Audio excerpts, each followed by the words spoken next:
I am a nurse in one of the most renowned children's hospitals in the country. I have worked here for almost 8 years, and I can only say it stands true to its title. The pay is good and I get along with my coworkers without much problem. Everything is perfect in this hospital except one thing. It's Rizo the hospital clown. When I joined this hospital, I was told by my fellow colleagues about this rumor that has been circulating in the hospital since its establishment. The rumor is about a certain clown named Rizo. Weird name, right? Who roams the hospital and visits the sick children. None of the adults have ever seen him, but so many children have seen him over the years that it can't be considered as an elaborate prank. When they told me about him, I thought they were trying to tease me for being a newbie, and I took it as a joke and said, yeah, perhaps Cinderella visits on Sundays too. They gave each other a look and left the topic at that. I got busy with work and completely forgot about our conversation. In my 3rd week at the hospital, I was doing the morning checkup on every patient on the floor. When I entered Kevin's room, he was awake and smiling from ear to ear. Good morning. Why are you up so early? I asked. The clown came to me at night. He was so funny. When he entered the room, his pants fell and he duck walked to my bed because he was juggling balls so he couldn't pull his pants up. Kevin replied in one breath, still smiling as if remembering the last night's event. I remembered the conversation with my colleagues and thought perhaps they have set up an elaborate prank by involving this kid. This was going too far. I was a bit mad, so I quickly finished the checkup and went to confront my coworker. Her name was Emily. She has been working here for 13 years. She was the one who told me about the clown, so naturally I thought she was the culprit behind the prank. She was in the lunchroom drinking a cup of coffee. You need to stop with the prank. It has gone far too long and it isn't funny, I said, approaching her table. What are you talking about? What prank? She asked, looking at me with a confused look. I rolled my eyes and said, don't act naive. You told me about the clown, and to scare me you even involved a child to play part in your prank. She stopped sipping on her coffee and gave me an odd look and said in a serious tone, explain from the beginning. So I did just that. I told her how I was going the routine rounds and told everything about my little chat with Kevin. After I was done, I looked at her for an explanation. She just sipped her coffee and stared at the table. Her face looked a little paler from when I entered the room, and I noticed her hands were shaking a little bit. I stood there impatiently and was about to speak when she spoke. The clown is real, she continued. You can ask anyone from the staff. It isn't a prank or test for new workers. The clown is real, or as real as a ghost can be. A ghost? I was a bit shocked, to say the least. I do not believe in ghosts. I think the concept of them was created to scare small children. Yes, I don't know how to properly explain it, but it has been here before I joined.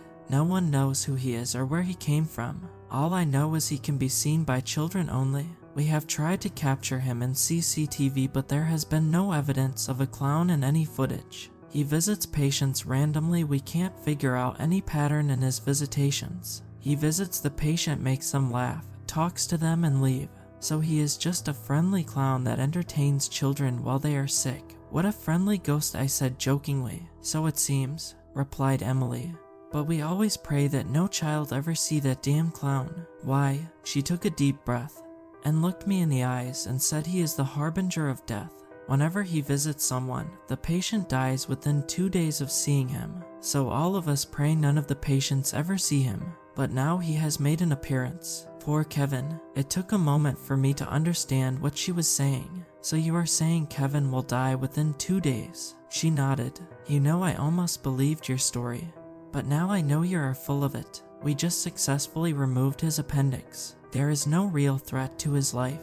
In fact, he is getting discharged today. So you are saying a kid who has no serious health problems will die within 2 days just because an imaginary clown visited him? That's ridiculous. Emily just stared while I was ranting.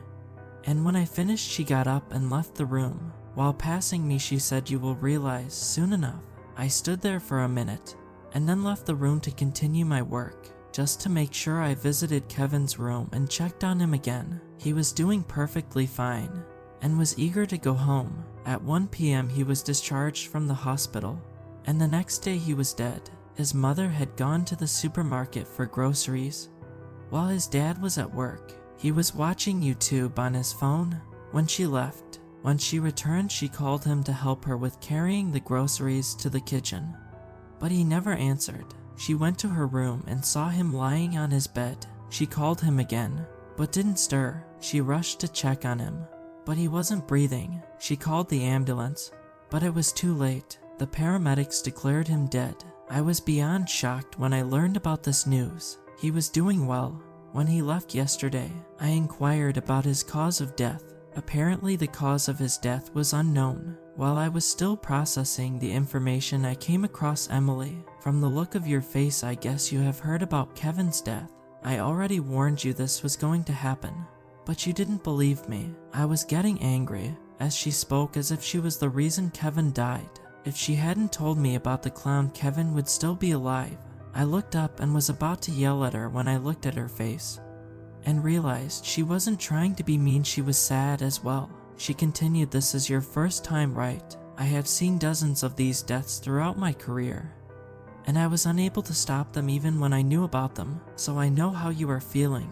Is there no way to stop him?" I asked softly. She shook her head no. If there was, why would I have kept it a secret? Then why is this hospital still open? Why doesn't management close this hospital if we can't stop that clown from killing these poor children?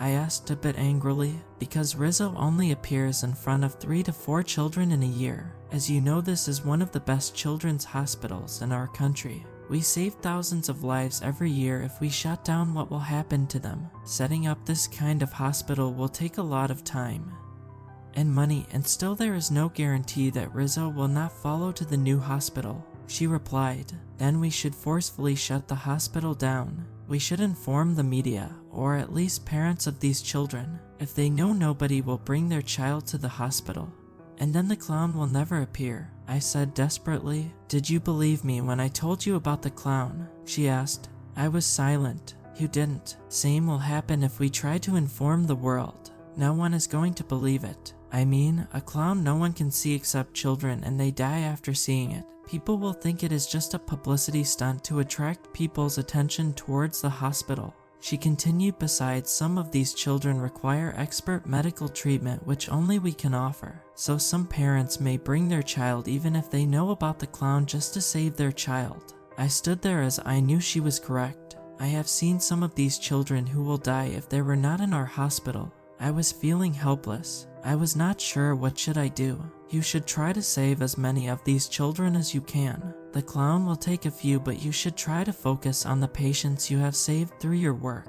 This may help a little to keep you sane." With that, she left me there standing alone to continue her work. I stood there for a while thinking about her words. I decided then and there I will follow her words. I will try to save every patient that I can, no matter how much time it takes. Years passed and I threw myself into work. During the first 6 years of my work, Rizo appeared 23 times in front of children. All 23 of them died. These last 2 years, Rizo didn't appear at all.